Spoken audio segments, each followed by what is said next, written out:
hero.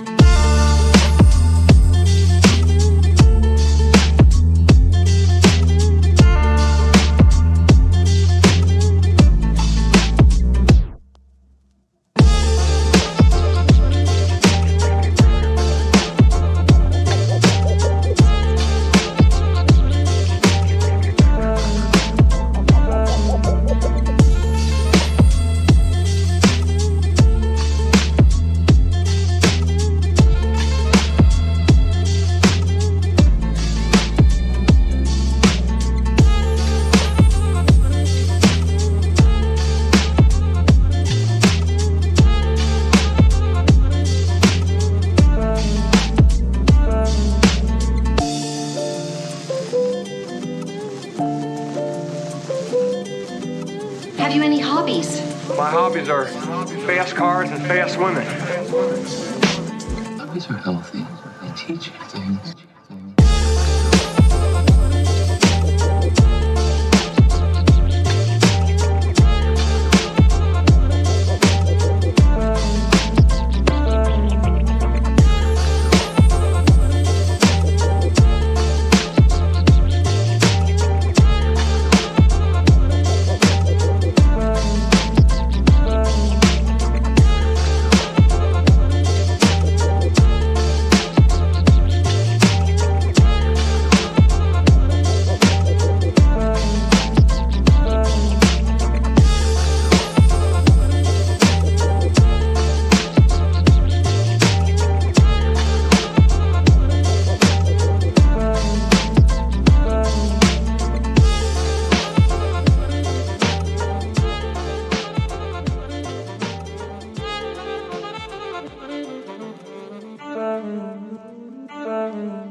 Are you ready?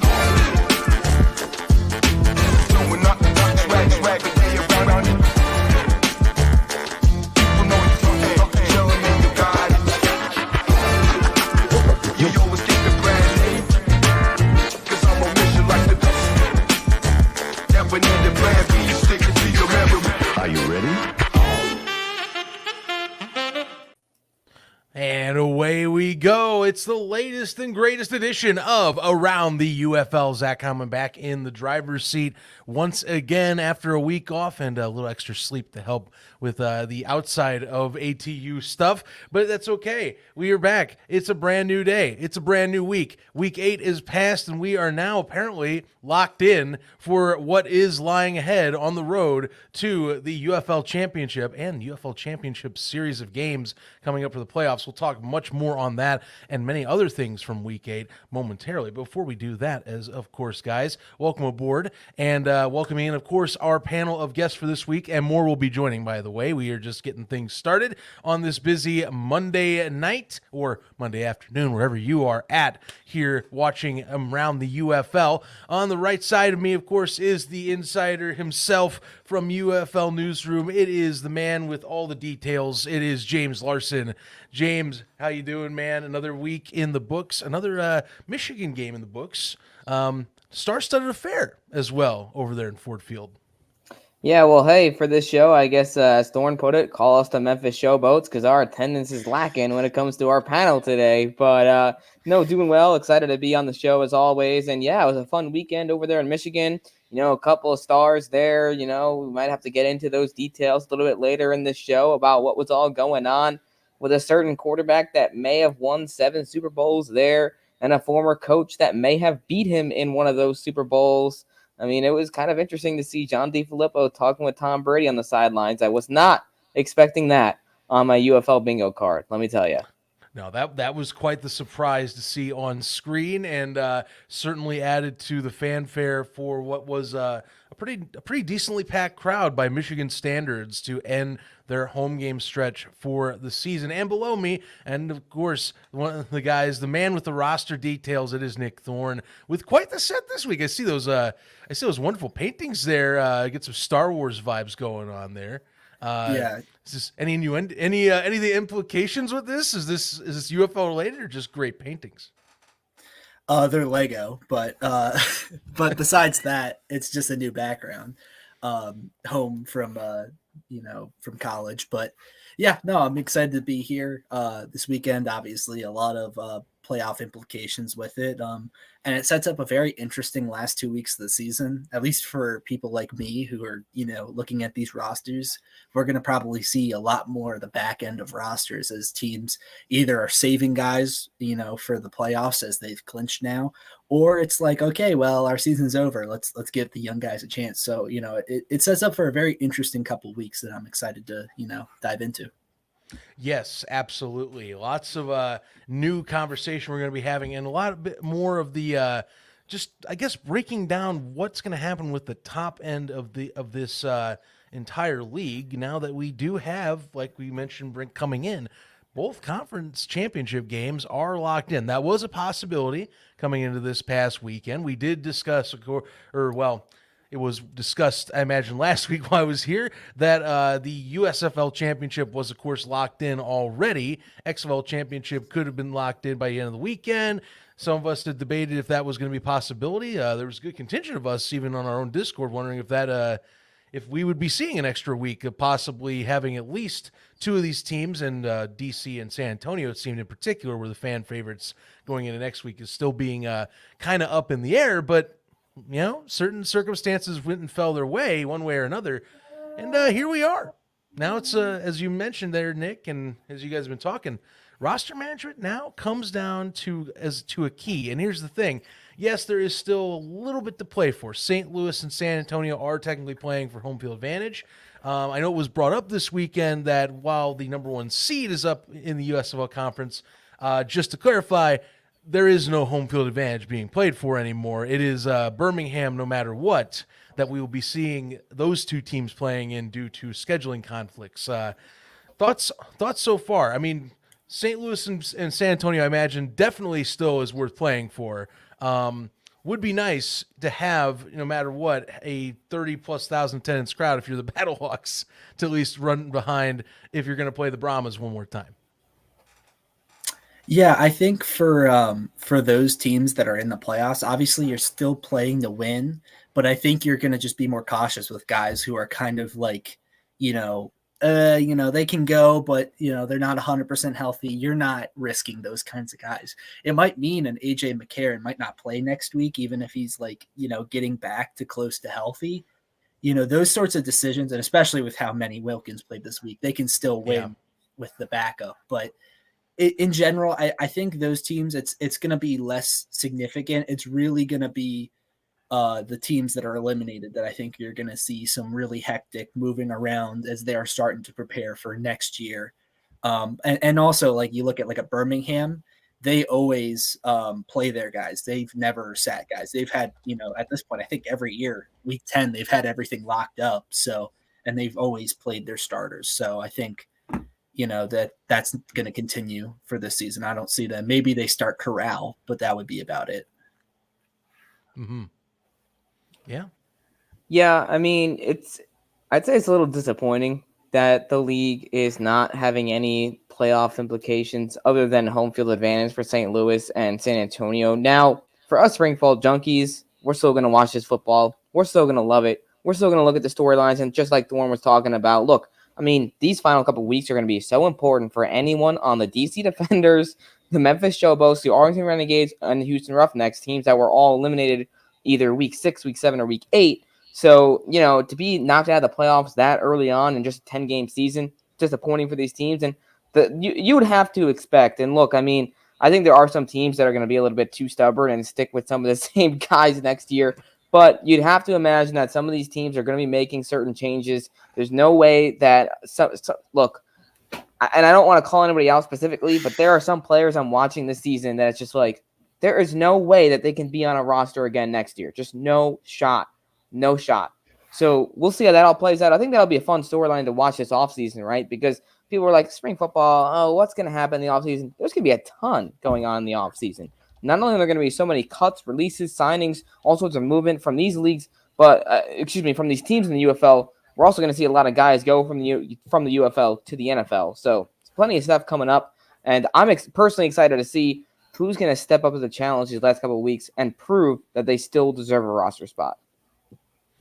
Yeah, That to me is what matters most here. And yes, it's gonna be a little different if you're more of a casual fan and you're like, well, wait, I gotta wait through 2 weeks. We went through this a little bit in previous USFL seasons in the past, so it's nothing new. It's just that you always wish you want to see it kind of cut down to the fine line, down to the wire into week 10, and then see what implications come from a said last game.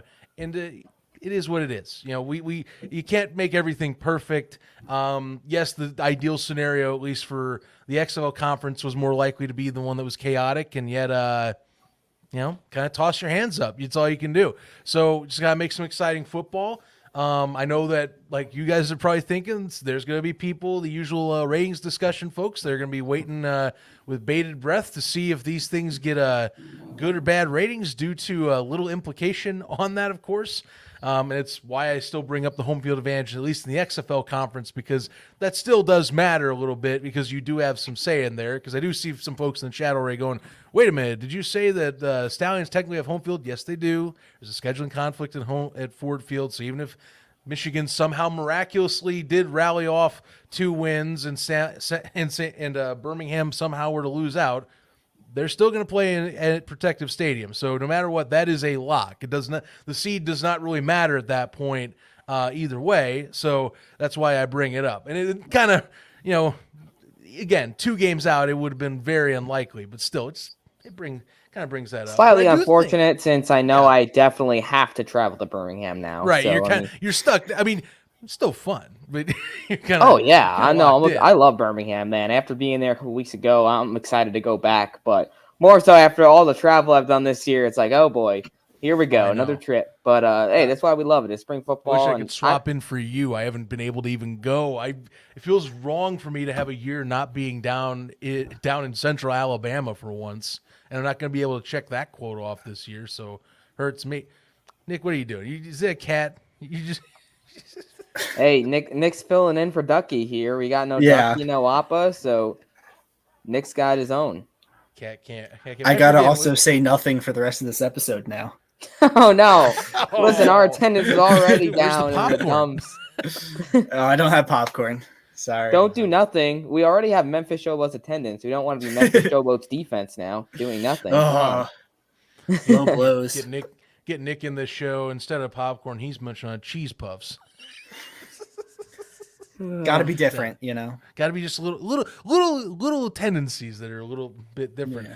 I'll tell you what. You guys brought up this part of the discussion that I want to debate, and James, is that I'm more starting to focus on off-season stuff, not only for the off-season signings. I want to talk draft. It is getting dicey with the draft order, and that has me really wringing out my hands here because we got 3 1-7 teams that are going into week 9, and we're going week 10. I mean, unless one of these teams comes out on top here in week 9 and gets a surprise win, week 10 matchup, that Houston-Memphis game is sitting right there nice and pretty at the end of the year, could determine the draft order. I know that's not as important given that collegiate drafts have not really, I would say, taken off as like for these levels, you're immediately hitting on getting players. But I think it does matter for rights picks, like we've been talking, say, a lot of fans here that might also watch CFL, which of those rights do matter, even if you can't get those picks immediately joining. Here is one interesting point from that, and I think that the league should really consider what the USFL did in 2022, where you had the toilet bowl between Pittsburgh and Michigan, and instead of the losing team getting the first pick, the winning team got the first pick. That made that game interesting. That gave them something to play for. And I think, look back at that game, people thought not much is going to come of it. Michigan got Jared Horst because of that. They went and they picked him first in the 2023 USFL College Draft, and he has been a starting tackle for them throughout this season. He hasn't started every week, but he started in a few games, and he's been a key piece of their offensive line.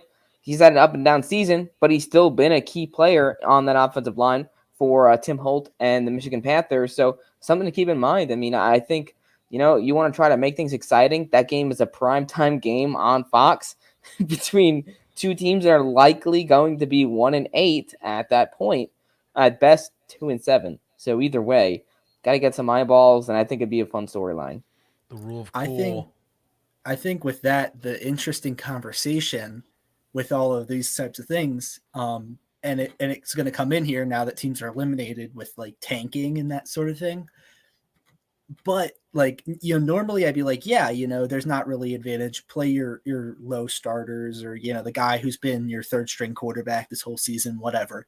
But I don't think there's going to be an advantage to that this year because we have these rumored expansion teams and they would be precedent over any returning team. They would automatically get the first couple picks in a draft. Now, we don't know. Maybe there's no expansion after all. It's just rumors. That's up in the air, but I think that's an interesting conversation. It's also an interesting conversation because there'd be an expansion draft if that happened, and every team would be losing players. So, we'll see on that. I don't want to get too far into speculation, but those are things that if you're a GM right now, I think you should be considering. It's like, okay, I should talk to league office. How likely is this expansion? Because if expansion happens, then like you're talking about like losing to get the third pick instead of the fourth pick or the fifth pick instead of the sixth pick instead of it being 1 and 2. So I think that's a big difference.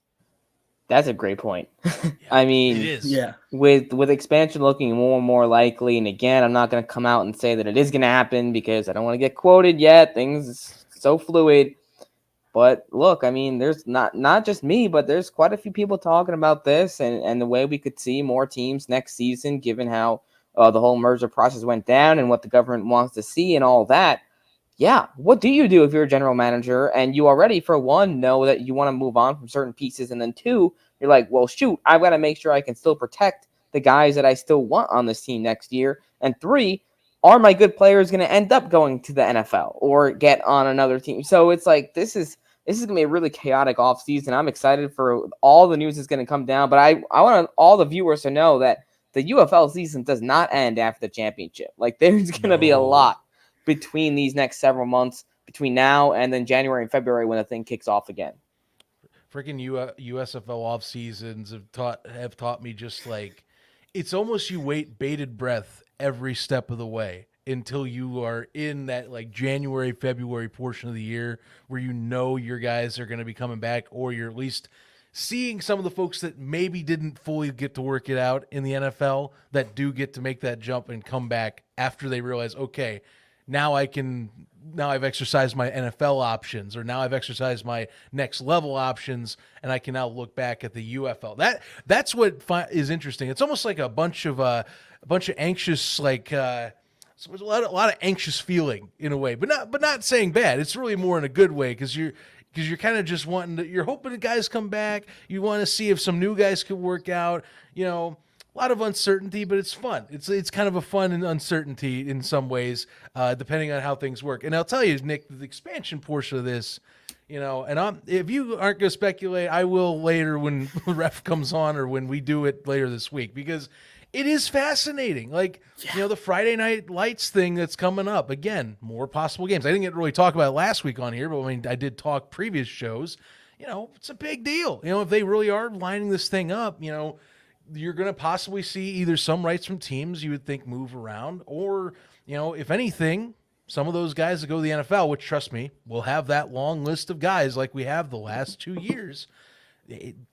Hey, they release from contracts. Now they're free agents when they get off. They get off their NFL contracts. And then it's, I have my relations with this team, but maybe I like the staff for this new squad that's brought in, whoever the heck it is. Or maybe I like the different squads, GM who maybe, talked to me after I left and went to the NFL. So all of it's up in the air. It's a bit speculative, guess, but yeah. It's up in the air, and these are possible avenues for every player. There's a lot of different places you can go and move and dice and shift around once you hit in June and July.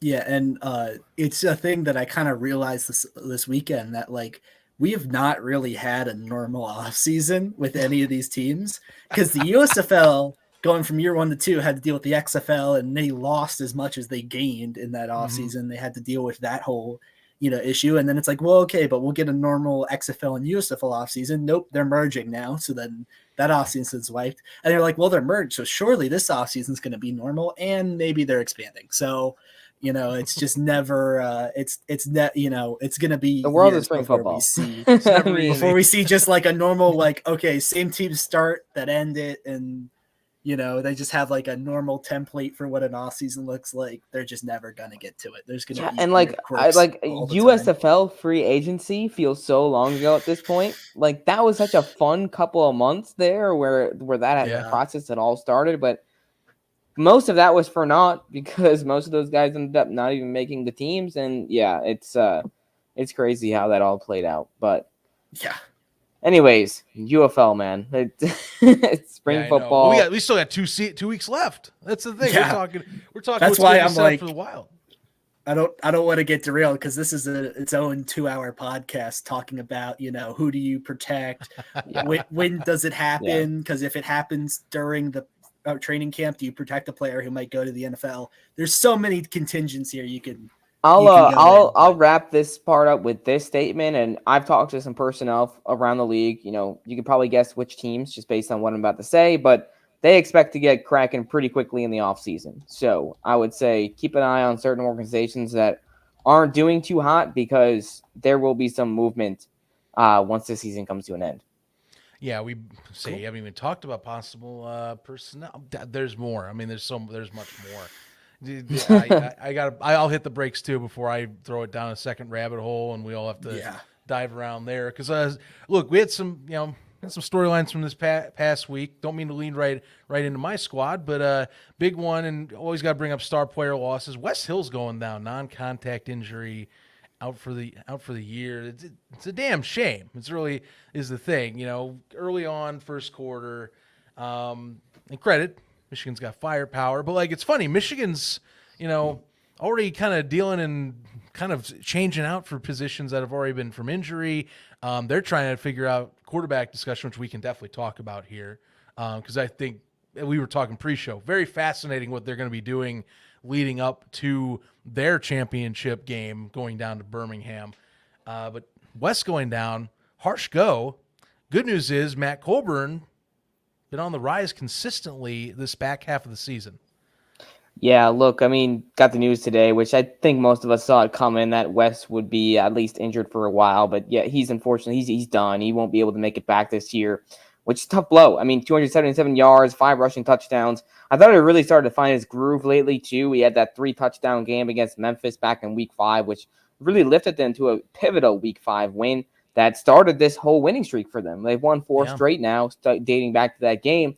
So Matt Colburn at least is the silver lining, as I like to say, for the Panthers here, where he's got 387 rushing yards. He's got 4 touchdowns now. He's third in the league in rushing yards. I mean, only Adrian Martinez and then I believe John Lovett is ahead of him. So you're looking at a guy that has really been underrated his whole spring career. I remember watching him back with the Blues in the spring league back in 2020. I remember watching him and I was like, man, this guy's got a lot of talent. He ends up on the Philadelphia Stars. Has some good years there, but just riddled with injury, man. I mean, 2022, he goes down before the championship game, and they end up losing that. Last year, he got hurt midway through the year. So hopefully he stays healthy, because if he goes down, then Michigan's in some serious trouble there in the backfield. But Jordan Patterson, he's done a great job, the running backs coach there in Michigan. So I'm confident that Michigan will still get good production out of the backfield. Oh, yeah. Yeah, I personally obviously this has to hurt. This is your starting running back. I don't think it's going to kill them or anything. Matt Colburn, as you mentioned, has played pretty well. I'm still high on Nate McCrary, their third running back. He was really good in the preseason for the Ravens about 2-3 years ago now. And he's been like a good preseason running back. He hasn't really shown it yet, but he only played early in the season when Michigan's O-line was kind of, not great.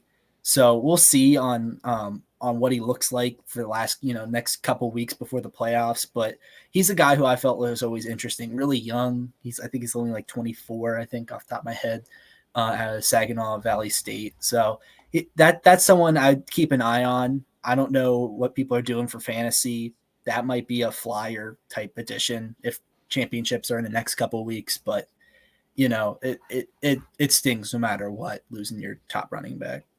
Oh yeah, it's a shame. I mean, he was such a bright star coming in last year in the USFL side. And like I said, he's been really a workhorse for them all year. It's just it was more like only, I would say, last 4 weeks tops or so, they finally got Matt Colburn working to where they kind of understood what they want to do. I think it's interesting. EJ Perry going down kind of forced, Marcel Belfay and company to just kind of reevaluate, hey, what do we do with this offense a little bit, and kind of showed that they kind of just lean in two-headed monster at quarterback and kind of tie in the QB discussion on this heavy RPO, which no matter who it's been since EJ Perry's been knocked out on IR, Danny Etling, Bryce Perkins, Brian Lewerke, all of them executed that like more traditional college RPO setup, and for the most part with pretty decent effect, at least effective to, as we saw last week with both quarterbacks for the most part, even more so Bryce Perkins, pretty effective concepts working out to where the run game gets open for the pass and vice versa now, unlike the beginning of the year. Yeah, if one guy's had to make adjustments this year, it's been Marcel Belfay with all the injuries that Michigan's had to their wide receivers, to their quarterbacks, now also their running backs. And I think Michigan's coaching staff as a whole deserves some credit. I mean, for the job that they've done. I know Birmingham and St. Louis get a lot of the attention. San Antonio gets attention too, and rightfully so, because the coaches there are all fantastic. But Michigan, with all their injuries, all the struggles that they've had, to be 6-2 and in a position to make a championship run here, despite all those struggles, it's pretty impressive. One thing to note, if I heard the stat correctly, I believe Michigan has won every single game where they've rushed the ball 15 or more times. So I think that's been important for them, is making sure you get that balance in there, making sure you're giving those carries, which now it does present something interesting because Wes Hills is the guy that really wears down a defense, downhill runner, which is his power. And then Colburn goes in there as a nice 1-2 punch where the defense is kind of tired out. I was speaking to Ryan Nelson about this last week, one of their offensive linemen. He's like, look, Hills wears down the defense, and then it allows Colburn to go in there and just juke everybody's ankles off. So now they got to find someone that can really fill in and still wear down the defense, because can Colburn do that? Yes, but he's a much smaller back. He's more the guy that you want in there for some breakaway speed. You're not going to send him in there on, 4th and inches trying to get through the goal line. You want a bigger back in there like Wes Hills. So it'll be interesting to see how that plays out. Right. Luckily, they got 2 weeks. Go ahead, Nick. But my thing is, luckily 2 extra weeks to figure that out. Yeah. Where they know, they kind of know what's going to happen. That's the difference here. They know what their fate is. They're locked in. Yeah, I'll start by saying I think San Antonio would contest the most injured team in league. But I agree that like Michigan's had to adjust on the fly a lot. I want to start by saying, like, when it comes to Brian Lewerke, he has earned my respect. I feel like in some respects in the spring football sphere, he's been kind of a butt of a lot of jokes of like this guy who's kind of hung around and never really played and got cut for a rookie in Seattle and beat out was it Eric Berrier, got cut for him. Today, like the last 2 weeks, he's shown that he's a competent quarterback. I still don't think he's a guy that you're gonna want to make the guy, but you can do a lot worse with backups. We've seen a lot worse quarterback play throughout this season. He's played well, but in saying that, I think Bryce Perkins plays even better. And to me, like personally, I think you ride Perkins the rest of the way. I think he kind of gives you a similar, exactly. He gives you kind of a similar boost to EJ Perry, but he's just a better EJ Perry in my opinion, where he doesn't have the turnover worthy plays and the downside that you had with Perry.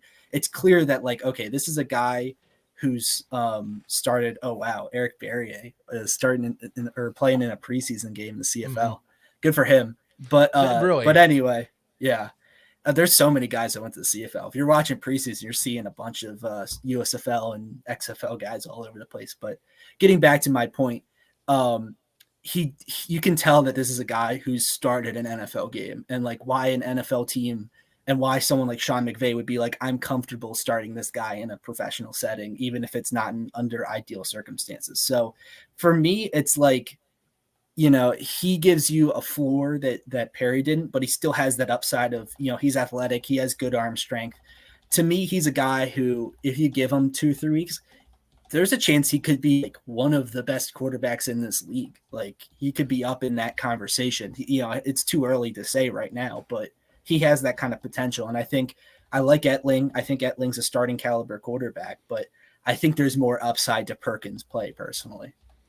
You're not the only one that thinks that, Thorne. I mean, just speaking with some of the folks in Michigan, especially after this last win, like they're seeing some tremendous growth from Bryce just after these couple of weeks of play and a couple of plays where they feel like he really turned the corner and kind of is realizing like, hey, I'm better than everybody else on this football field. And if he can fully realize that and really tap into his potential here, I fully agree with your take there. I think he's one of the top quarterback prospects in this league. And makes you think, I mean, wonder what things would be like if they had him for a full season. Well, good point. It's funny. Ever since with EJ going out, I would not, and this is, look, hindsight's 2020, but I felt like every quarterback since Perry's been knocked out has had at least a more cool and collected demeanor in the pocket and in processing the field than EJ ever had when he was starting. And EJ is a talented athlete nonetheless, but it always felt like even in the first half of the season when he was when starting, felt like he needed to kind of get a rhythm going. Otherwise, it was kind of like pseudo panic, like expecting to get sacked, expecting to get hit, and he would just want to run every single time. Now, and again, this could be just because adopting more of, like I said, a really hardcore RPO offense. And you can tell they have leaned heavily now into the RPO two-back setup, opening up the pass through the run and swapping depending on how the game flow goes, that no matter who's been there, it's looked good. I will say, though, I am definitely not against doing the hot hand with a Bryce Perkins. This week was like the week of the mobile QB. And Bryce definitely was one of those that showed out, arguably less so than who I would say Manny Wilkins was showing up with his legs in what is definitely a heavily excellent debut for him with a lot of questions that were coming in when we saw he was going to be starting. But, Bryce looked smooth, calm, and collected. Like I said, his run ability is a bit better than the Lurkey, where he can escape the pocket. He's a little more creative, I think, in terms of his pass ability when he can get out of the pocket. But it's worth the conversation. Hot hand doesn't hurt. It worked for Michigan last year. Mike Nolan is clearly not opposed to that. I mean, remember, and even in the broadcast, this was brought up when Kurt Menefee was talking.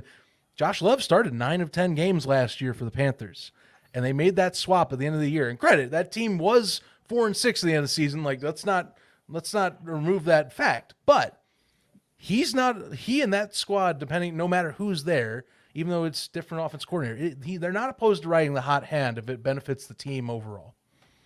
No doubt. And speaking of Josh Love, how about this story of him getting his first action of this entire season with the Memphis Showboats against the Michigan Panthers at Ford Field? You couldn't write it any better. I spoke to Josh after the game, and he was like, yeah, look, this was a really neat experience to get his first action back there. He's friends with so many of those players. They were kind of just having like friendly banter when he was out there on the field with some of those guys. But I thought what was like so poetic was Memphis being in a position to take the lead there in the red zone, and a Josh Love pass gets batted at the line of scrimmage. That's very fitting. I've never seen anyone in my days of watching professional football have more passes batted at the line of scrimmage than Josh Love. Some of that's not his fault, but also, he's on the shorter side, which doesn't help. And I just thought that was a rather interesting storyline. They have to kick a field goal, the game gets tied, and they end up losing. So I know DiFilippo, if you saw his reaction on the sidelines, oh my goodness. He knew the pass was there, and I think it was Garrett Marino who tipped it at the line, and that was that. Michigan gets the win. Memories. So many memories. Yeah. It fits like a glove. It didn't surprise me at all, but it also did jog me back to last season right off the gate. Less of a statue, it felt like this time though, and it's actually funny. It felt like Memphis kind of actually adjusted their game plan compared to their Week 5 game plan. They had 7-sack game this time around, so a little bit better. But kind of throw in a few other games. I did bring up. Because I really want to talk about the St. Louis contest, because this to me is what set everything in motion. And I think what a lot of people were leaning on is, hey, maybe DC. Look, Jordan Ta'amu. You said it best, highlighting this game. If this is a shining moment game that you need your starting quarterback to perform and shine and take advantage of the situation at hand, it was in DC, and it was Jordan Ta'amu's and Fred Keis's time to kind of bring that to spotlight. And you know what? I mean, yeah, you had a lead going in fourth quarter by a point, but even then, 2 interceptions, missed opportunities. And look, the broadcast didn't do justice. I know that the first one, Sam Acho tried to say, oh, the defense, played really well. Both those picks were really Ta'amu with some ugly balls that were thrown. I was going to comment on that quick. Yeah, look, it's disappointing because Jordan Ta'amu, I do really like him. I love what he's done in this scene. I mean, he is a legend at this point in the spring football scene with the Battlehawks or the Bandits and the Defenders and winning XFL Offensive Player of the Year a season ago. This year, we have seen way too many mistakes from him. Week to week, he is consistently not protected the football. And like you said, those 2 interceptions, the first one to, I think it was Cameron Kelly, just overthrows Chris Rowland. I mean, that's a play that you have to make. That's a play that it feels like we're in week 8 of the season. You should have the chemistry there. You should have these timing plays down where a ball like that isn't overthrown. And then you have the second one, which that pass was tipped, but it was thrown into heavy traffic. Like he had another guy open on the right side. He tries to throw the slant across the middle, and it gets tipped. It's intercepted, and 2 drive killers on really, really crucial drives. Look, Jordan, he made some plays. He at least put him in a position to take the lead there with the pass to Ty Scott, but I just didn't see enough growth from Jordan this year to make me think that he is still DC's guy heading into 2025. No, I fully agree. I'm a big Jordan Ta'amu defender. He's probably one of my favorite spring football quarterbacks of all time. I was so excited when he came to DC because I was a fan of him before he even came here and played with my team. But it just feels like it's kind of run its course. That's just kind of my feeling on it. It's not that he had a bad season. I wouldn't characterize it as that. He had a mediocre season, and it just wasn't enough. And I kind of think that DC needs to kind of look itself in the mirror. This year they kind of decided, okay, we're going to run it back. We lost some pieces, but we're going to run it back. We're going to bring back Ta'amu. We're going to bring back all these pieces that were, complementary pieces last season and make them the key pieces. And then we saw kind of most of that didn't work out. It didn't pan out. The good players they have this year are guys who are new for the most part, outside of a few returning characters. So to me, this offseason, it's like, okay, is Ta'amu done? Is he going to retire? Because that's a question you need to ask with these spring football quarterbacks that have been around a bunch of years. It's not this is not a career playing in spring football. So at a certain point, he's going to hang it up. He's only 26 right now. He'll be 27 next year. So it's not an. What he said. I think we lost Thorne there, but I think Chad is getting the idea of what Nick was saying. Am I back? Yeah, you're back now. Go. Okay. He's back. Okay, I don't know where we left off there, but basically, like, it's run its course, and it's, they're not getting it done anymore. And I think I'm okay with letting Ta'amu come back. He might retire, he might not. If he's coming back, I'm fine bringing him back, but you want some competition there. You want a young guy who's going to press him for it. Everyone mentions Talia. That could be an option. There's other options out there that would be good. Kellen Mond, Trace McSorley, just to name a few. But, like, they can't just go into another season with Ta'amu being the guy and only the guy like they did this year, where no other quarterback in their room was going to contest for the starting job. Yeah. Freddie, I have a couple you hate thoughts. to see it.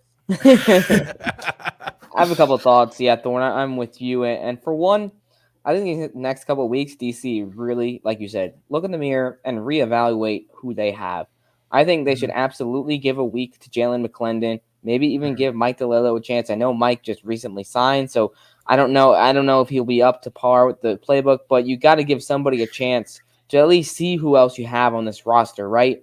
Because Ta'amu, look, it's not been easy in DC. They've had so many injuries. They've had guys, Abram Smith, the obvious one, who goes down at the beginning of the year. And that to me killed their season before it started. I think if they had Abram Smith, just because so much of what Fred Keis wants to run offensively would go through Abram Smith, it makes it so difficult to adjust last moment when Abram Smith, his skill sets are so unique that it's not, look, I know they had faith in Cameron Harris and some of these other guys, but they weren't able to call the same plays. They weren't able to run the same offense. Clearly, you look at the rushing touchdowns this year. I think they only have 4 compared to 15 rushing touchdowns a season ago.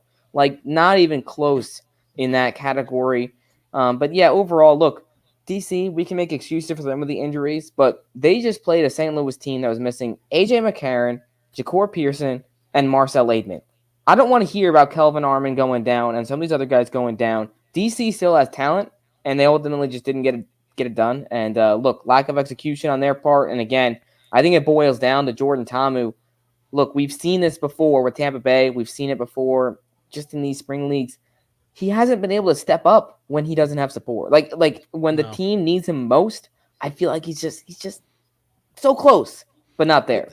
That Tampa Bay Bandits comp has really shown its ugly head this year. That is something I have rode hard in any of these shows, is that he looks like Tampa Bay Jordan Ta'amu, which, to be fair, if we remember from 2022, Todd Haley never got a running game really established well for the Bandits. You know, Jay Washington and company, you know, they had guys that I thought were good contributing playmakers, but they weren't dedicated good running options, and they had to lean on Jordan a lot. Now, credit, he had a lot of his receiving corps, surprisingly, with Derek Dillon and Rashad Davis, had the drops, but at that time, similar deal. They had to lean on him a lot. You know, he would have flashes of brilliance at times, flashes of complete incompetence or what are you doing moments, and that's exactly what it looks like this year. And, you know, looking at Ta'amu's stats, you know, I'll go with the Mr. Digits here. I got a week off, so I got to come back in. Mr. Digits is back, so I had to check the stats, and I was curious. Okay, how off is Jordan this year? Well, you know, you look at his interception to TD ratio. It's 11-7. Now, 7 interceptions, it's pretty bad by standards, I would say, for the upper leagues at this point. If you were having certain amount of weeks already in. But by spring football standards the last 2 years, 11 touchdowns to 7 picks actually ain't too bad. We've seen some pretty ugly comparisons with that ratio between the leagues in the past. It's just now, with the setup you have where it is best on best, that just doesn't cut it anymore. You can't throw 7 picks in the season like this. You can't be that is what I would consider at that point with the standard we have at QB. You're kind of a turnover machine at that point. And he is leading the league in picks right now. And yes, he has put up the yards, but again, when you're hot and cold the entire time, and reminder, 2 of those picks came last week, and they're both drive killers. And honestly, if one of them doesn't go that way, we could be talking about a different end game there.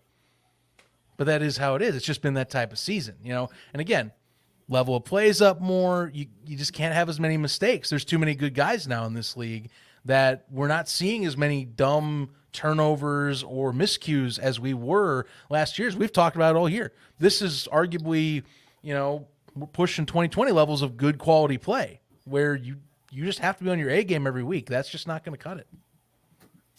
Yeah, no, I kind of agree. And that brings up an interesting point of like the raised bar for like what an average player looks like in an 18 league versus a 16 team league. And that might bring up another point with expansion, is that if you're adding more teams, then maybe Ta'amu goes from a guy that you're looking to replace in an 18 league to a guy that you're comfortable with when there's 12 starting quarterbacks, which is another thing. I still think either way you're adding a guy, but that's another, it kind of keeps getting roped back there. But when you're talking about the future, it's kind of hard to say anything when you don't even know the amount of teams that's going to be in the league, you know, because that changes a lot. You know, guys like Kenji Bahar were starters in a 16 team league, and now he's on his couch. Like, you know, that it really, the barometer changes a lot when you're talking about that. But yeah, no, it's got to be better either way. And at the same time, it's the revolving door of talent in and out of these leagues too. I mean, there's a reason why a guy like Kenji Bahar is not on a team right now, where, you know, Houston wanted to go in a different direction. It's, you know, he didn't play at a level where other teams would be like, all right, we need to go get this guy. You know, I mean, it's kind of a tough scene in spring football, and that's what happens when you go from 16 teams down to 8. But I guess on your point about expansion, let's say they're hypothetically 12 teams next year. Whoa, you jumped 12. Are you going to stick? Well, that's what Nick just said. If there's hypothetically 12, would you want Jordan still as your starter? Like, do you want to go 5-7 in a 12-team league? I don't know. I don't know. I think DC really is going to have to do some deep dives. Look at this film. Evaluate their guys, because I think Jordan could honestly go to a different team and start. I just don't look. DC, they need to if they want to keep Tamu, they need to pick up some legit ballers this offseason. Like they need to go out and have the best offseason of their lives. I mean, they've got two really good receivers that played from last year that are on roster bubbles, so that's not out of the question. But yeah, no, I think in general it's like, yes, like Teamu's now not going to be like a top level quarterback, but like, we saw like the Maulers in, a 16-team league have spotty quarterback play and spotty offense in general and still win games with good defense. So there is some leniency there. But yeah, no, I think in general, like I'm still in agreement that they should be looking for life after Teamu either way.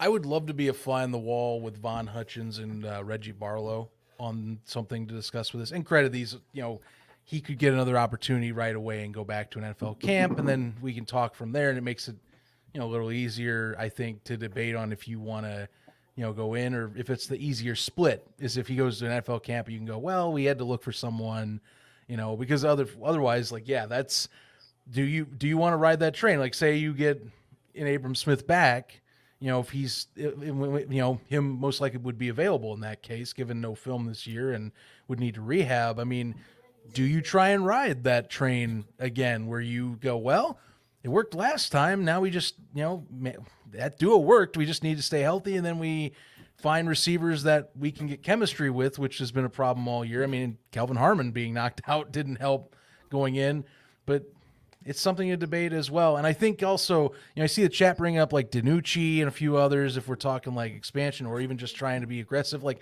I think the league established itself this year saying, hey, I mean, we had a few more NFL-esque people come in and have made their mark or have shown it's a competitive league and that we're getting higher up level of QB play. Like, that's an advertising point. So, like, you guys bring up Kellen Mond. I'm with, like, James and you guys in this instance. I've been wanting to see a guy like that jump in and take the plunge. Mond especially is someone that needs that. I think he is on that reset, like, rebound. Didn't work out in Minnesota and just needs to find a place to just get some tape. Guys like that. Danny Etling is that category, by the way. That's a guy that had been needing the tape. He showed some tape. Injury took him off the field, of course, but I mean, that's the example. And those are guys that can make it work. And it shows that, they can at least take a chance and put in some quality performances against talent that isn't too shabby. Again, some of these guys should be in the NFL right now. We already know this. Hey, and I'm going a bit into speculation zone here, but a certain someone who was a USFL MVP a season ago is now listed as a wide receiver for the Green Bay Packers. God, I know. Yeah. So, look, I mean, if that's the case, and if Green Bay's not going to respect him as a quarterback, and truthfully, I don't see him making the roster or even the practice squad as a wide receiver, that Alex Magoo is a guy that could become available again for the 2025 season. So that's another something to keep an eye on, because you'd imagine that teams – not only are teams going to be looking for guys that, someone like a Danny Etling, like you mentioned, or a Kellen Mond that can come in, but they are going to be looking at the guys like Ben DiNucci and Alex Magoo, who have already proven themselves in the spring football scene, that can come in and get them some wins. So, we'll see how that plays out, but definitely storylines to keep an eye on. I think Skip Holtz needs to send a Christmas basket or some sort of gift thing to Michael Pratt for basically guaranteeing that Alex Magoo is going to come back to Birmingham next year. Oh my God! I mean, we'll see. Like, he could end up somewhere else in the NFL. I don't think it's like necessarily he gets cut and he's definitely out, but it's not looking good. I mean, if they're like, hey, can you get some snaps at receiver at 27, or 28? He's in his late 20s. I know that. Like, that's very late to be making that transition. I don't see that as a likely outcome for Alex. That's more of just a how can I stick around for another year kind of move. So we'll see how it plays out. There's going to be a lot of guys. I mean, I have like probably 30 to 40 guys that you're looking at in the NFL right now, like on rosters right now, that could easily be a quarterback in the spring football. There's a lot of, fourth quarterbacks out there that are going to not, have a job come the end of the season. So, but that's always the case. We saw that with Adrian Martinez and Matt Corral this time last year were, on rosters. So there's always this revolving door for sure. Yeah, no doubt about it. And I mean, the league getting more teams, I think, opens up opportunities for guys we thought were going to get that opportunity or another chance to maybe add on to their resume. You know, I didn't mean to skip by this in my own talk with you guys talked about earlier, but like, it does surprise me. Jalen McClendon, you know, still, I get he's the backup option, but like, that was a person that I really wanted to see some more reps because he was kind of impressive at the end of the year with the Vegas Vipers. Just, you know, it's just how it is. You got to fit in where you get in where you fit in, I guess. And, you know, hopefully opens that gate too. But, you know, next year, hopefully more opportunities if the speculative portion of this does hold true. Any other storylines we're missing, guys? I know we talked mostly two of the 4 games this week, but they were kind of, I think, bigger implications. Yes, the Brahmas getting the win over Arlington. I'll admit, full disclosure for those that did listen to UFL podcast, I was wrong. We both were, because I thought Arlington was going to ride momentum, and sure enough, they just didn't have no momentum to take it to a second half Brahmas team that couldn't get field goals on the board. Look, Arlington, I'll refrain from saying the phrase I want to say, but Arlington has really done themselves in this year. And it's the same story every single week of the self-inflicted wounds. And I know Bob Stoops doesn't like when I talk about this, but the mental mistakes that this team makes is week in and week out a problem. And personally, I think some of that is on coaching. These guys should be disciplined and should not make the same mistakes that happen, right? We can go back to week 6 when they lost on a game-winning field goal to the Panthers, which ended up ending their season effectively when they went 0-6. 12 men on the field when Jake Bates misses that field goal originally. Bates gets a second chance. He hits. You can go further back in that game where the kickoff return, face mask on Marcus Sims. There's so many different things. But then this week, there's a few different times where penalties killed them. They had a crucial third down stop on San Antonio, and then what do? Unnecessary roughness on Willie Taylor, who I think threw a punch or just did something stupid that allows San Antonio to keep the ball moving. And look, it's just so frustrating watching this Renegades team because they do have talent. Luis Perez is playing his ass off. I mean, you got Sal Cannella out there who's been really playing tremendous football lately, and they can't find a way to win games. The only team that made them look good was Memphis because they don't have a defense. I mean, right. Other than that, I mean, I don't know. Arlington, look, I do think it would be ideal for the league to see some big changes there next year. I'm just really excited to see 2 young quarterbacks potentially getting starts now that, you know, the season's like over at this point, because I like both the backups there. It's nothing against Perez. He is absolutely like a starting caliber quarterback in this league. You can obviously win a championship. They did, but like, you know, going forward, you know, he's a guy who you can win a championship with, but he's 29, almost 30. There's been some talks about retirement. I would want to see what Holt Nailers and Lindsey Scott have, and I don't think playing them now there is, again, sorry, it keeps coming back to this expansion thing.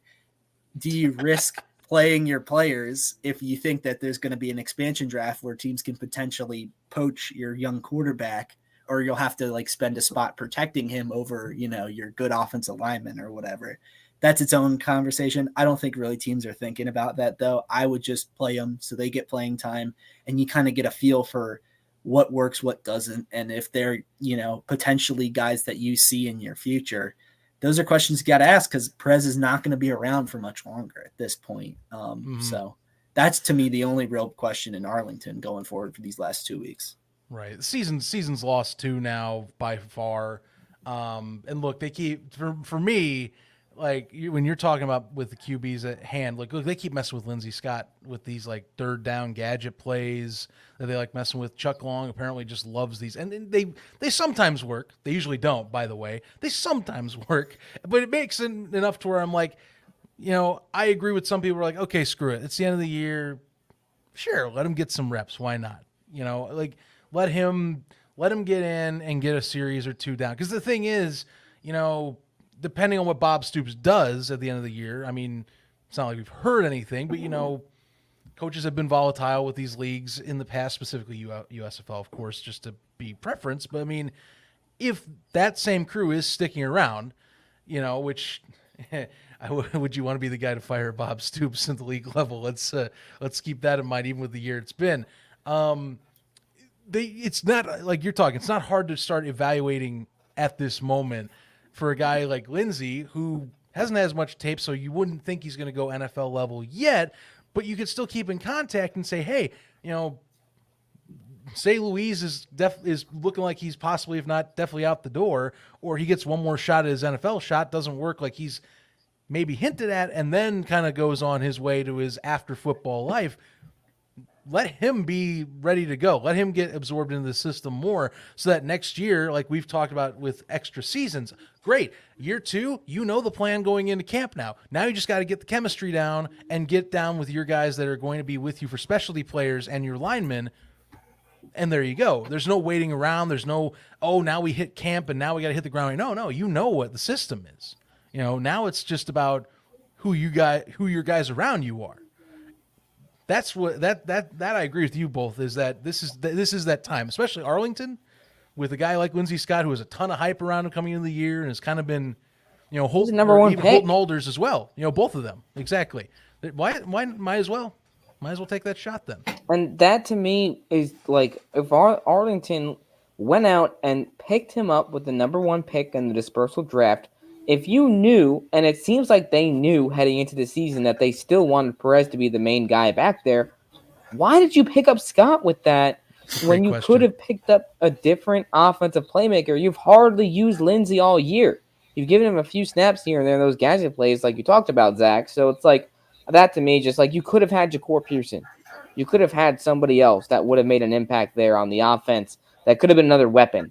Or grab some guys defensively too, because their defense has let them down every single week for the most part, except against Memphis. But that was because we don't have to get into that game. But look, it's just I got to give credit to San Antonio. Look, I thought Quentin Doherty impressed me, but we need to have a conversation about Anthony McFarland, the guy that I know, Nick, you've talked about a lot. I mean, this guy really elevates this roster and makes them into a championship contending team. And now there's rumors that Chase Garbers could potentially come back. There's a Brahmas team that is really complete across the board. They have dealt with so many stinking injuries this year. I mean, they've already over the last week they had 2 of their defensive tackles go on injured reserve. They've had just countless injuries, offensive line, running backs, quarterbacks, everything, you name it.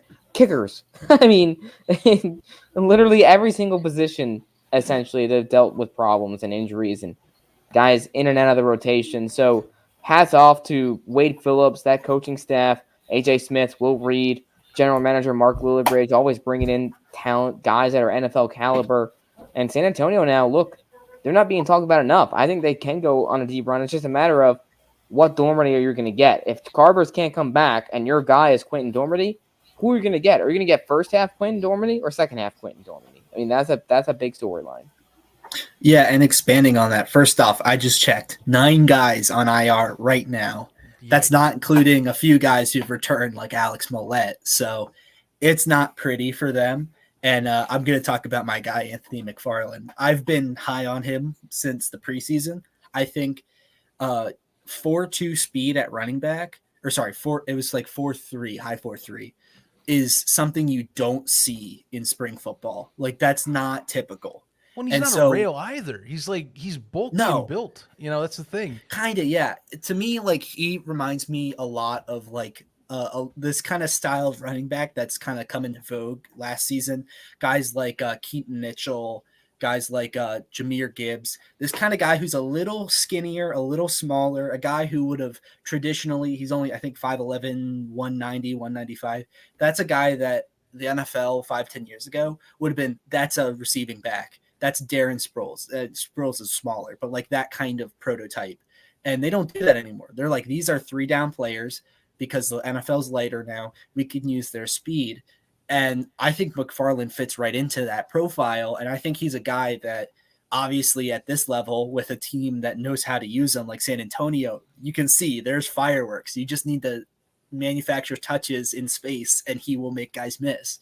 But I also think he's a guy that, despite not playing a lot, he's like going to be one of, when the season's over, he's going to be one of the guys who are highest on my list of guys going to the NFL. Cause I think the NFL loves these kind of guys. And he's kind of been hiding on Pittsburgh's practice squad for a bunch of years now. he's one of my guys in the league. I think he's fantastic, and it's not just because he's from Maryland. That has nothing to do with it. No, it's all right. just had to put that last piece in there to sell the deal. Yeah. No, look, they having even a two-headed another weapon, two-headed monster, if you will. Although really it was really the Anthony McFarland show over the weekend, just to be fair. But like to even have more places to go with the football, with someone who can create his own space, like we saw. I mean, look, I felt bad for Donald Payne in that first possession. He made him look silly, going for 52 yards. It was just a credit overcorrection, trying to read the receiver and reading where he was going to go with the ball, but still that speed killed him. And you could tell on the highlight going down, you watch Donald, he's watching this play going down to the end zone, and you know he got beat. Like it's that classic like trot where you look up in the air like, God, I had him right there. If I just break down a little bit, he doesn't just run around me, but his speed kills right there. That's a great weapon to have at this time of the year.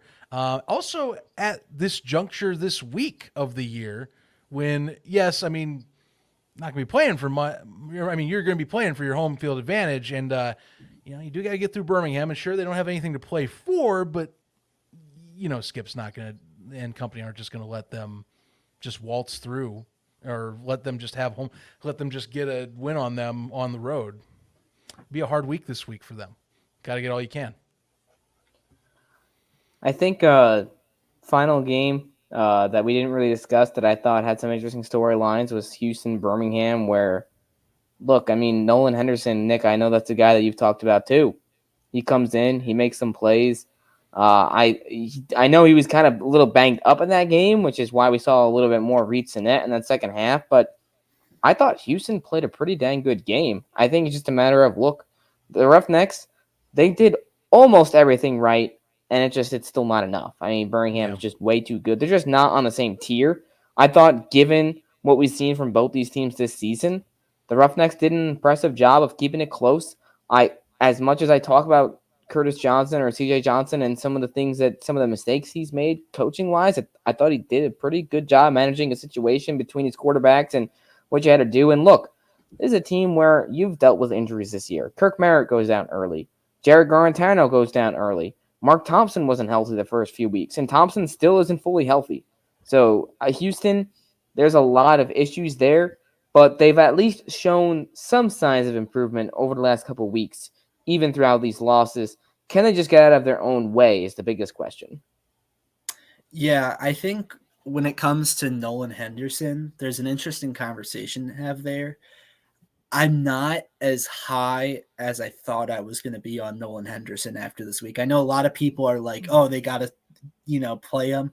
And he did have a spark in that he's just kind of a quarterback that's more well-suited to that offense. And I think he's the guy they should be going with going forward. But I kind of feel like he might be a little bit more limited than I thought he was going to be. To me, if it's really small sample size, we'll see, he'll probably start these next 2 weeks, I'd assume, and we'll see what comes of that. I kind of get the feeling like he might end up being kind of this De'Ara King type where he's a really good, 1B than like a guy who you're confident as like the guy. I think his like arm strength's a little limited, which I think is why he didn't get a lot of looks from the NFL. And he's athletic, but he's not Adrian Martinez, where the athleticism can just overwhelm teams. So he's an interesting guy. I think he's a guy you got to figure out what he is on. Like he's interesting enough that, he did a lot of good stuff. You want to give him, a week where he's the guy and he's getting all the reps in practice and all that. But it's just interesting.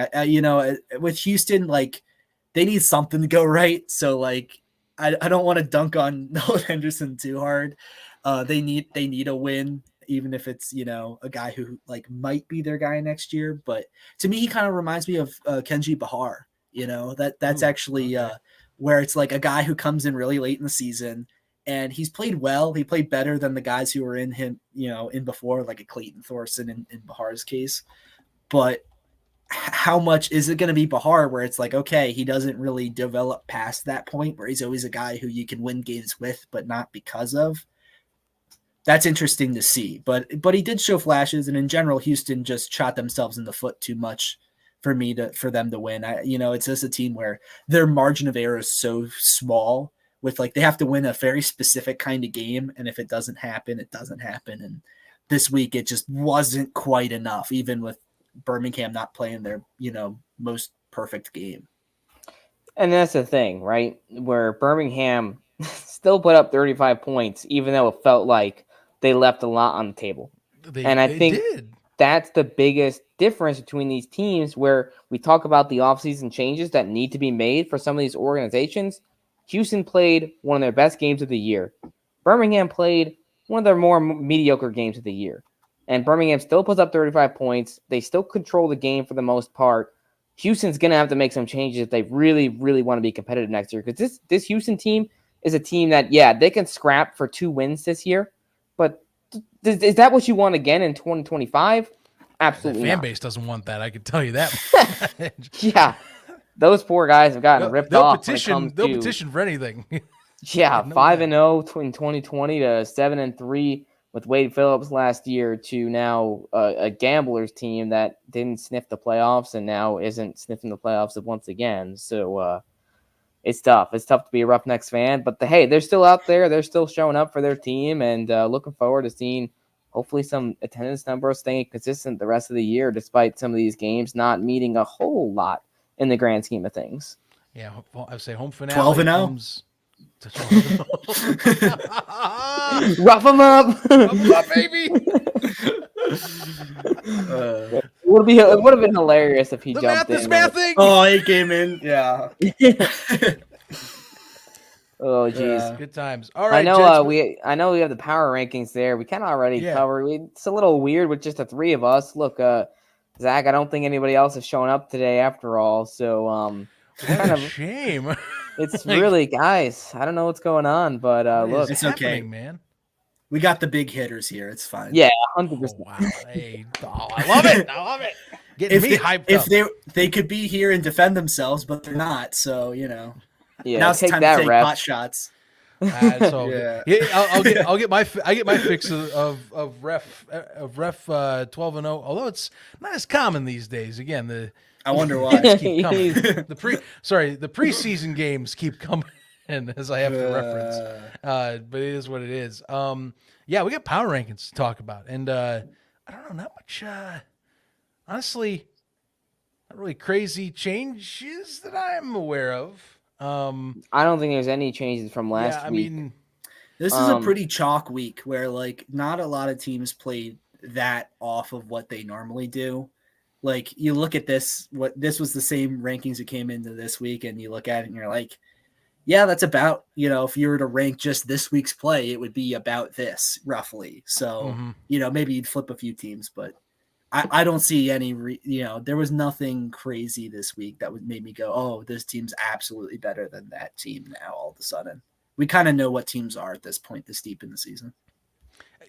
Pretty much. I mean, mentally, my own personal take, I tried doing a little bit of mental gymnastics with the bottom 3, but then I went, nah, it ain't worth it. These are probably what I would keep it.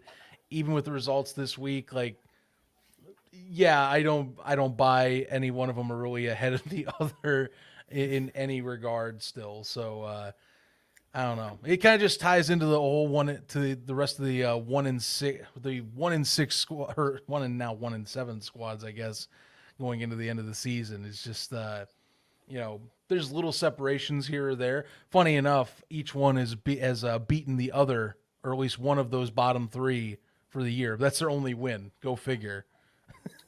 No other team above isn't them. it funny how that works? Where Houston beat Arlington beat Memphis, and Memphis beat Houston. It's perfectly balanced, as all things should be. Misery loves company, man. Just for the heck of it, I did put Houston above Arlington in my rankings this week, and not particularly because I think the 2 teams are kind of equal. I think Memphis is clearly the 8th team. I think Arlington and Houston from week to week kind of bounce back and forth between 6 and 7. I mean, Arlington had a really, really rough first half this week. Houston did show they can be competitive with the 8-0 Stallions. So, I mean, I had to put them up a notch just for that alone, where when they played a few weeks ago, they were helpless against the Stallions. I mean, this time they at least put up a fight on the road. I mean, they made things competitive at the end, and they kept things somewhat close. So got to give them credit for that. And I think, look, I mean, I think in the tweet we put it too, it's pretty clear. You got the top 4 and we got the bottom 4. You can't argue those anymore because the playoffs are already set. So now it's, you just pick your T's and pick your apples or oranges where you want the teams. I mean, it doesn't really matter at this point. I think Birmingham, look, obviously they're staying number 1. St. Louis, Michigan, San Antonio, that is a battle for 2, 3, and 4. I think St. Louis stays at 2 just because they have been very consistent. They also are dealing with some, they missed AJ McCarron. They missed Ja'Cour Peterson, Marcel Aitman. They still get a win. But you could make the same claims for all these teams. San Antonio and Michigan are still winning despite all their injuries. So it's kind of like pick whatever one you think suits your opinions best.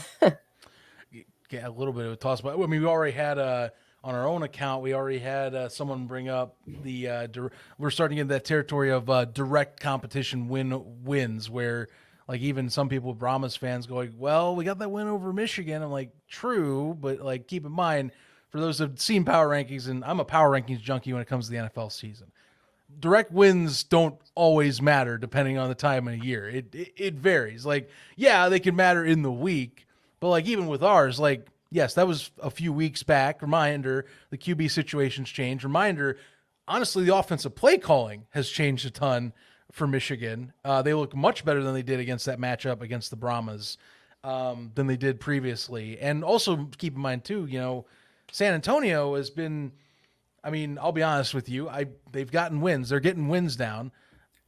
I don't know if I compare, I don't know how I'd feel about a rematch, but personally, I think it'd be closer than 19-9, kind of control the clock type of game that the Brahmas played last time is all. I won't say who wins. I just tell you, I feel a little differently now knowing what I've seen since that match.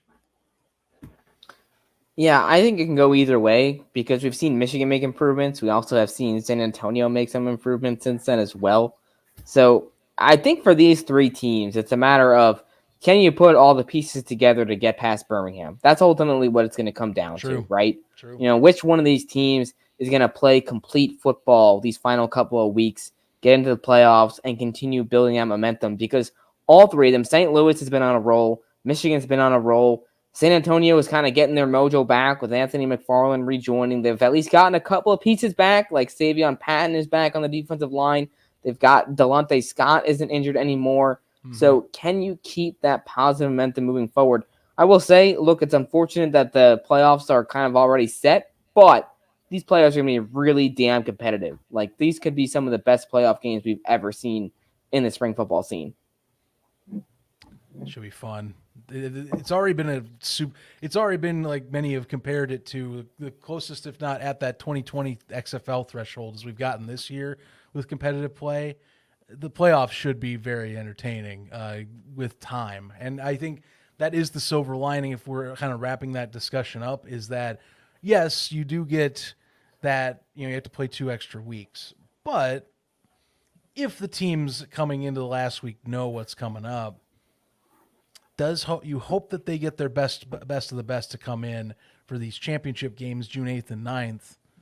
Hopefully it's better football with that too, I mean, heck, man, you're talking if Garbers has a chance to play, that alone is a fascinating storyline to watch. Just, I think the floor gets a little bit raised. That was a 1-possession loss when Chase played last time against St. Louis, and he was injured mid-game too.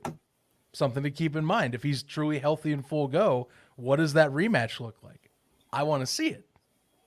But we got to see how that pans out and how health takes its course over these next 2 weeks. No doubt about it. Zach, I think you nailed it. It should be a fun couple of weeks here and obviously a fun few weeks with the playoffs, no doubt. No doubt about it. But yeah, not much with power rankings. Kind of a weird power rankings this week just because, like, what can you do with no movement? Nothing. I'm not sure we can say extra. And it's like you can really, we could get into all the nitty gritty details of, look, the Brahmas should be at 2 or St. Louis should be at 3 or Michigan, but it's like at the end of the day, all those teams are in a way 2A, 2B, and 2C. And these last couple of weeks will really play things out, I think, for those spots. I should have put DC over Michigan just to make Jake mad. Yeah. just to get that little extra nugget in. Oh, jeez. Nah. Hey, I think the one thing that the one final topic, at least on my end, was a little special guest at Oh, yeah. Ford Field this weekend. Oh yeah, that's right. That was quite interesting. What were your No, guys' reactions to kind of seeing that out of nowhere? My first thought was, why is a goat on the field? Shouldn't Yeah, it was just kind of like the first thought was, huh? And then the second thought was, oh, it's probably because of a Fox thing, because he's with Yeah. Fox now. And I'm sure that's, the reason why, I'll take the viewers through a couple of things. First and foremost, I know I had a lot of people tweeting at me, James, Tom, please tell me that Tom is buying the Panthers. Please, James, my make it God. happen. Brady is going to be the owner of the Panthers. James, I know you can do it. For one, I don't have control over that. Secondly, he's not buying the Panthers.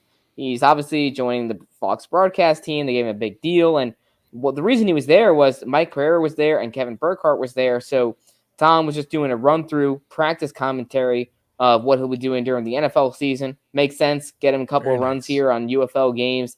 Also get him a feel for being at the stadiums, because a lot of these Fox games, at least in the UFL, most of the broadcasters aren't on site, which is very interesting. I mean, Kurt Menefee and Joel Klatt are actually doing all of their stuff remotely. So it was rather interesting to see Tom do this in person, but it makes sense because that'll be the case at some of these NFL games. Besides the point, that's why he was there. And yeah, he's not buying the Panthers. So I'm sorry to disappoint people. Maybe down the road, speculation zone. I'm sure Ref would like to run with that one. But he's not buying the team out. I'll give you guys my story of how I saw he was on the field. Look, that was one of the craziest moments I think I've ever had. I'm on the field. Look, we don't need to get into details, but we know of certain things I've been in the league this year. So I'm just trying to mind my own business and just, staying in my lanes and not getting in the way of anybody. And I'm just standing there with adjusting some of the settings on my camera, getting some things set up for the game. And one of the security guards, who's a good friend of mine there at Ford Field, he's always messing with me every week. Always like, James, where's your credential? Or just, funny little things. Like, I'm going to keep my eye on you, James. He's always messing with me. So he comes up to me, he's like, James, when were you going to tell me that Tom Brady was at this game? And I just look at him like, what are you talking about? Like, or do you think Danny Etling is Tom Brady? Like, what's going on here?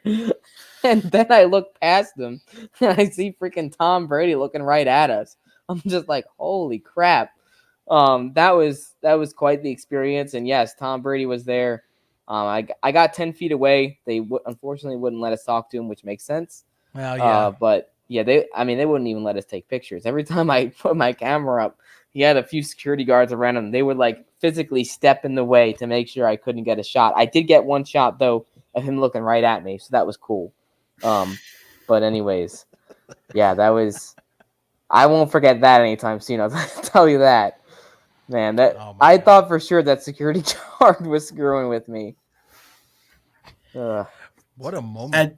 At this point, I feel like one of us has to take the bullet and go sneak into the Fox studio and steal the tape of Tom Brady and Kevin Burkhardt going through the practice run of commentating a UFL game. I want to hear it so bad. Oh bro. Just have them do the championship game as their practice run. It would have been perfect, but yeah, no. That would be so not realistic, but I know. I would love to see that. World, right? Yeah. I mean, shoot, you got enough people that are manifesting. They want freaking the ratings. Yeah, would have been crazy. Would have been nuts. I mean, a lot of people want Gus Johnson to be with Joel Klatt for one of these so badly. I mean, he's got credit his own schedule or vacation he can take here, but like, wouldn't it be fun? I'd love to see something like that. Just a little extra, Why not, Tom? You got some time. Hey, honestly, I'm on the Greg Olson train. By the way, of bringing him back. Look, he got screwed with a pay cut.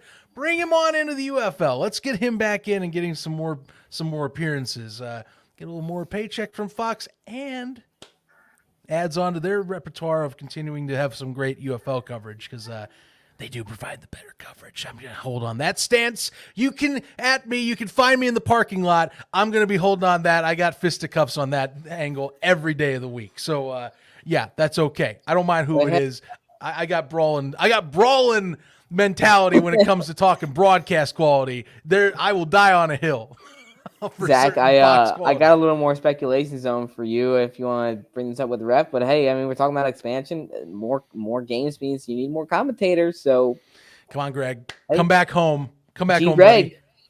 Steve Levy, come back home. Save us. Oh, geez. 7th floor gang.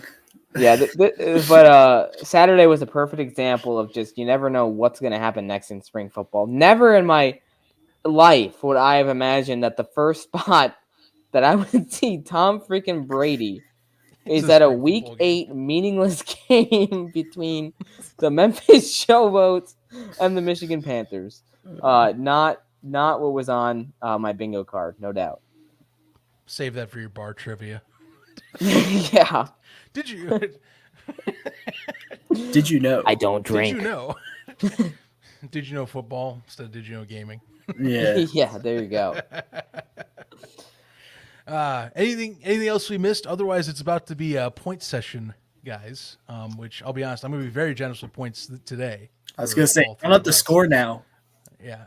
Now's the time. We're going to do it. I'll be generous, which I'll just lead up right away. Please, Chris, start the chants. Greg Olson, come home.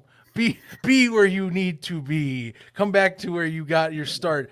Bring analysis over here. We already got Joel Klatt providing great color commentary. Give me a second ace, a true ace. There's like a true guy that's going to go and get in the nitty gritty and does all the football talk you and all of us love, where it breaks the X's and O's down super well. I need him. I need him back.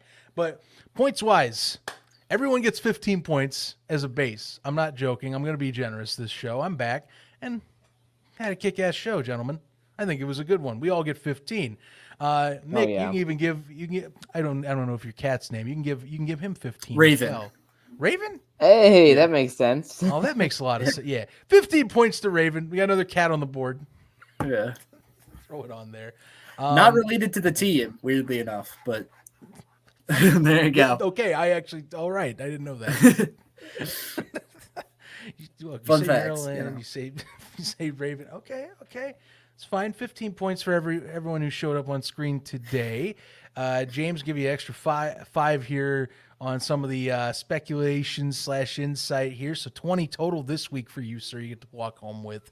Nice haul. Nick, I'm also going to put you up there at 20. I think you'll get that too. And like I said, I'll chip on a point for coming back in this week. You'll do 16 for me. So I'm going to give one of my points to Freddie for being in the chat. Ooh, nice. Is Freddie not on the board? Was he on the board already?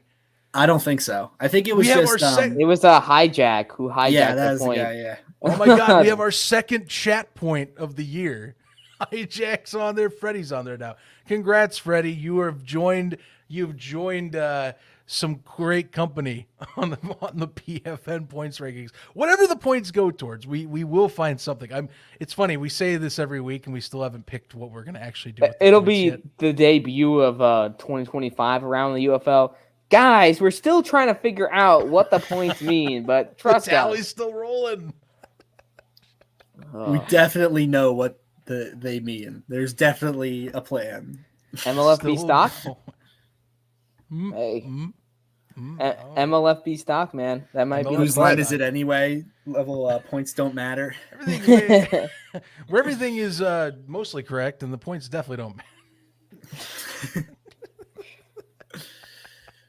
Trying to get sued. Gentlemen, it's been a great show. Any final remarks before we close out this book for tonight?